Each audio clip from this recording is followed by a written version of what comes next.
There's a song that was written by a couple of guys you've probably never heard before, Lee Harline and Ned Washington. They wrote it about 70 years ago. It was a massive hit, and it stayed around for quite some time. The lyrics are, "When you wish upon a star." Anyone ever heard this one before? Yeah, no? "Makes no difference who you are." Anybody? "Anything your heart desires will come to you." Isn't that beautiful? Isn't that a lie? I mean, take your time and think about it. Have you ever wished for something that didn't come true? It happens, but that's what we like to think about. We even tell our kids that when you grow up, you can be anything you want to be, but that's also a lie. Growing up, I wanted to be Superman. Did that happen? No. Could that happen? No. You can want to be an astronaut on Jupiter, but it can't happen. I could say, hey, I want to be a model for Hollister, but I don't think that's going to happen either. There are things that you can hope for, dream of, wish for, and think, man, that would be great. But there's a good chance that it won't happen. Now that you've been encouraged, and I'm being so optimistic, don't write me off just yet, though. In this video, we're going to look at the life of Joseph and consider how he handled his ups and downs, because his story had plenty of ups and downs and in-betweens, and it provides us an example to consider as we seek to live our life for God. Consider this about Joseph. More space in Genesis is devoted to him than Abraham, Isaac, or Jacob. 13 chapters are dedicated to his life. There's not a single word of reproof from God against Joseph. And we're going to pick up with Joseph's story in Genesis chapter 37. It reads, starting in verse 12, that soon after, Joseph's brothers went to pasture their father's flocks at Shechem. When they had been gone for some time, Jacob said to Joseph, "Your brothers are pasturing the sheep at Shechem. Get ready, and I will send you to them." Joseph replied, "I'm ready to go." So Jacob said, "Go and see how your brothers in the flocks are getting along. Then come back and bring me a report." So Jacob sent him on his way, and Joseph traveled to Shechem from their home in the valley of Hebron. When he arrived there, a man from the area noticed him wandering around the countryside and asked, "What are you looking for?" Joseph replied, "I'm looking for my brothers. Do you know where they are pasturing their sheep?" The man told him, "Yes, they have moved on from here, but I heard them say, 'Let's go on to Dothan.'" So Joseph followed his brothers to Dothan and found them there. When Joseph's brothers saw him coming, they recognized him in the distance, and as he approached, they made plans to kill him. "Here comes the dreamer," they said. Now, if you haven't been with us in the past few videos, you haven't been following along, you might feel like you've kind of fallen into the middle of a soap opera or a really bad reality TV show or even a Lifetime movie. So let's recap a little bit. We have been moving through the Bible. We obviously started at the beginning in Genesis. We looked at creation and how Adam and Eve were living in a perfect world in the garden. And then we looked at how they were cast out of the garden because they did the one thing that God told them not to do. And then we fast forward just a little bit and we look at the flood and how it says that God regretted ever creating humans because every inclination of every person was evil. And so God destroys the world with the flood, and he saves Noah, and his family starts all over. And then we get to this guy named Abram, where God calls Abram and says, "It's time for you. I need you to go. I'll tell you where you're going when you get there. I need you to go, and I'm going to make a great nation out of you," basically. Says that his descendants will be as numerous as the stars. He's going to be a blessing for generations to come. Now, we're talking about Joseph. Now, you need to remember that Joseph is the son of Jacob, who's the son of Isaac, who's the son of Abraham. We've talked about all these characters, but remember, when we're looking at Joseph, we're still looking at that story of the promise that God made to Abraham, that he would be a great nation. Now, Joseph was the son of Jacob's favorite wife. We talked about that a couple of videos previously. He was the son of Jacob's favorite wife, Rachel, which of course doesn't sit well with the rest of his siblings. Joseph has 3 stepmoms and 10 older siblings who can't stand him. Yes, again, it sounds like a setup for a really bad soap opera. But before you throw the older siblings under the bus, the reason why they hate Joseph so much is because their father is so openly preferential to the son. He gives him an ornate coat, also known as the coat of many colors, which basically means it was a fancy coat. And the coat said a couple of things. One, it said, here's my favorite. Here's the one I love the most. Here's the one I'm always going to give my best. Well, the problem was he was not the oldest. See, there were rules back then. The oldest received the best of everything. The oldest was the heir to all their father had to give, but suddenly he's giving it to his youngest son? Clearly, this was a problem with his brothers. That was strike one. The coat also meant that you won't be working in the dirty fields with the lower people. You're going to stay at the house. You're going to be working in the executive quarters. You're going to be on the 5th floor, not down with all those in the warehouse. Well, tell me how that made all the other brothers love and cherish their little brother Joseph. I mean, could you imagine Christmas? Dad gives 10 of his sons socks, and one son gets an iPad or the new Xbox. I mean, talk about tension. And of course, things go from bad to worse. Joseph is 17 when he has a dream. And in his dream, he sees his brothers as stars and his mom and dad as the moon and sun. And they were all bowing down to me. All right? That's what Joseph says. That would definitely be strike two. I mean, think about it. If I walked up to you and I said, hey, listen, I had a dream. And in this dream, you're going to bow down to me. So I need you to go and start doing that right now. Yeah, that's not going to happen. You'd be like, give me a break. That will be the last time you ever talk to me, right? If I came in and said, last night I had a vision and all of you were there. And in my vision, you just groveled before me. I mean, what would you think? Yeah, please don't tell me. I'm not sure I want to know. But see, Joseph tells his brothers over breakfast. And they're basically about to spill their bowl of Fruit Loops all over themselves because they can't believe what they just heard. They say, give me a break. They've had enough of Joseph. So one day they decide they're going to kill him. Fortunately, though, one brother says, let's not kill him. Let's sell him and make some money off of it. So they rough him up a bit. They throw him into a cistern, an empty well, a pit. And then when some Ishmaelite traders come along, they sell him into slavery. They take that precious coat of his, they cover it in goat's blood, then go back home and tell their father that his son is dead. And then they sat there and they watched as their father mourned the death of Joseph, while Joseph was strapped to the back of a camel headed to Egypt. You know what I would call this? I would call this disappointment. Joseph was 17. He had a beautiful coat, dreams that had him over everyone. He was going to grow and thrive and prosper, and instead he was beaten, sold into slavery, and now stuck working for an Egyptian named Potiphar. Things didn't turn out like Joseph thought they would. It was a low point. Joseph knew disappointment. Do you know how it feels to have things not turn out the way you thought they would? Do you know what it feels like to be disappointed? Do you feel like you know the definition of disappointment? Have you ever had to say things like, I thought this relationship would work out. I thought my plan would happen. I never thought my parents would divorce. I never thought that this would happen. Well, what are some things that we can learn from Joseph? Well, the first thing is, don't let disappointment surprise you. You see, Satan wants us to be surprised by disappointment, to be shocked when things don't go our way, because when I'm surprised by disappointment, it makes me more likely to make a mistake and become bitter and to believe that I'm entitled to something, that I deserve better. I'm sure Joseph, when he was in the bottom of that well, was looking up at his brothers and thinking, they don't look like they're bowing down to me. I had a dream that they would bow before me, and this is not what I thought would happen.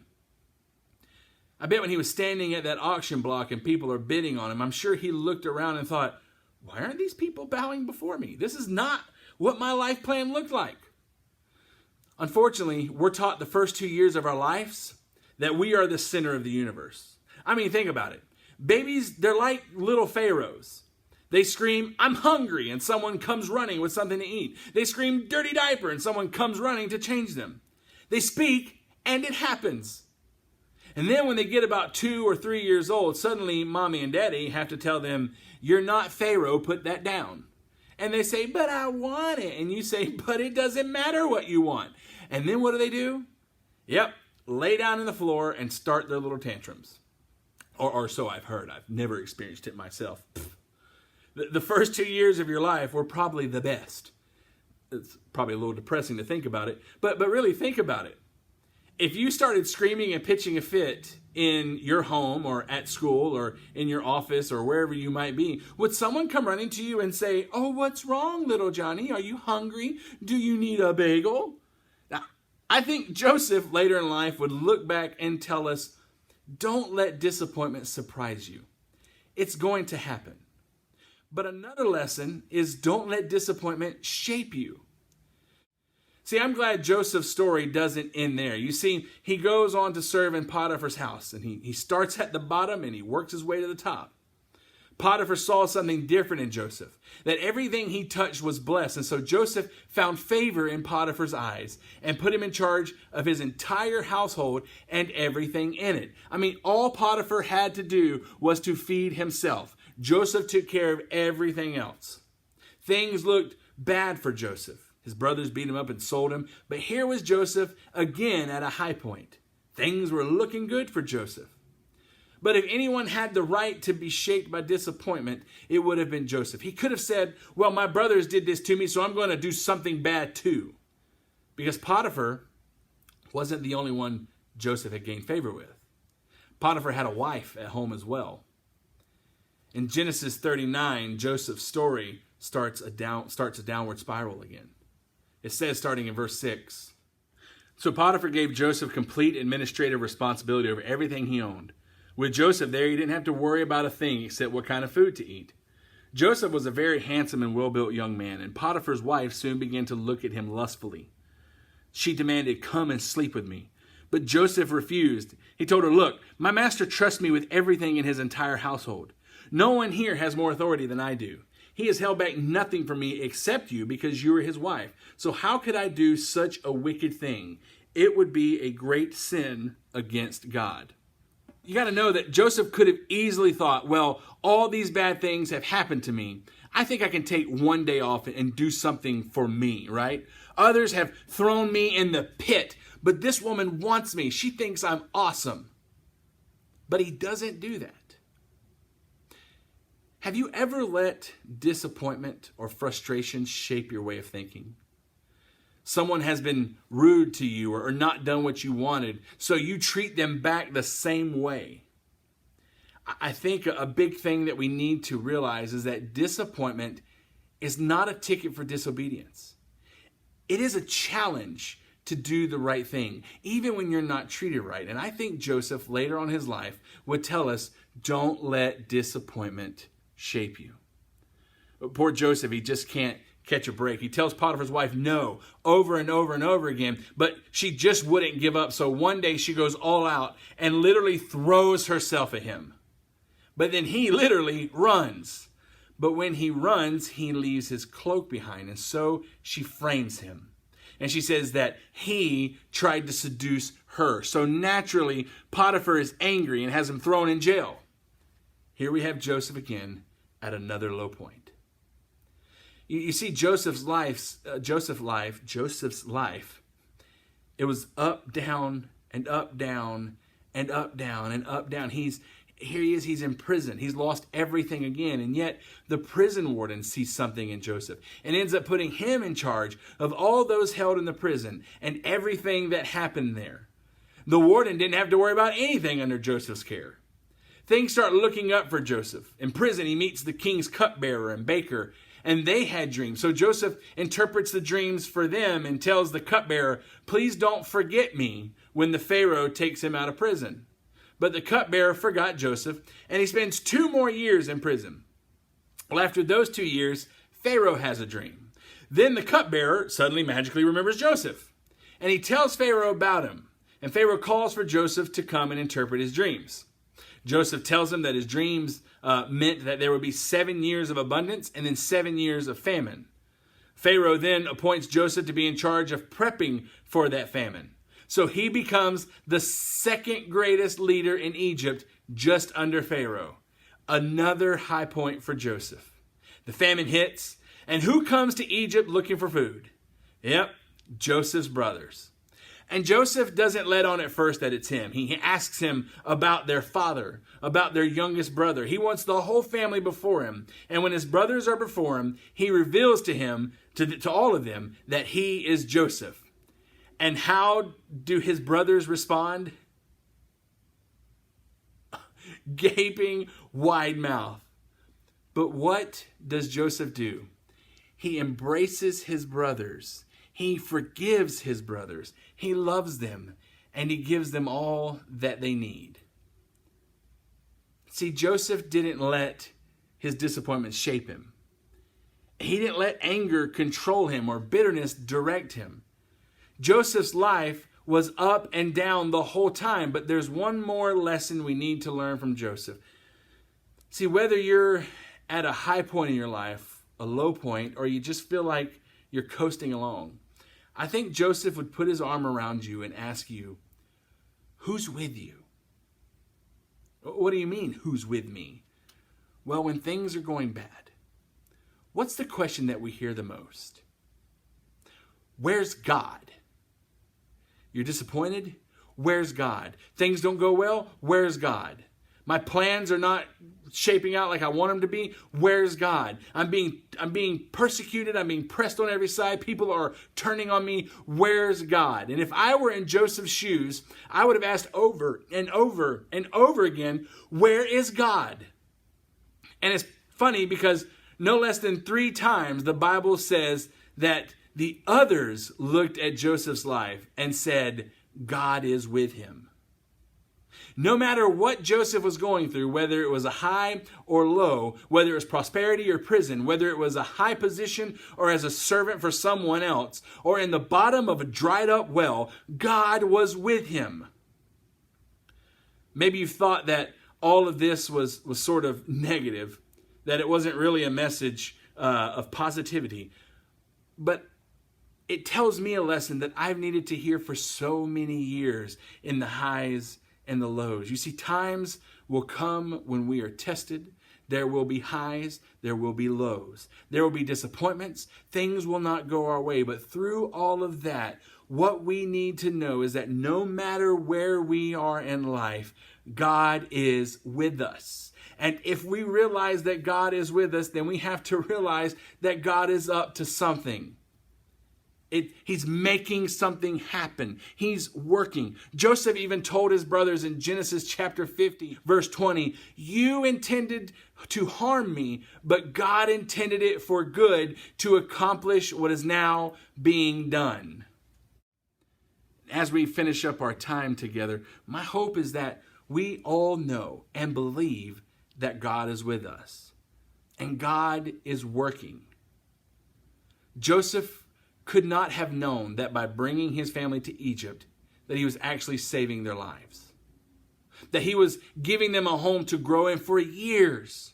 That God was building a nation. That he was saving them from a country that would cause them to intermarry, which was a real danger back then. It wouldn't happen in Egypt. God was at work. So is it possible that even in the disappointments of your life, in the highs and lows, that God is at work? Is it possible that we, even in the pits and problems of life, in the despair, that we can look up and know that God is with us and we hold his hand? To know that God is with me, so I won't take vengeance. I will forgive. God, I know that you're with me, so I'm just going to hang on and do the right thing. God, please help me to remember that you are with me. Is it possible that the story that God is writing about you is one where you might not be able to see the whole story, but you can hold the hand of the one who's writing it?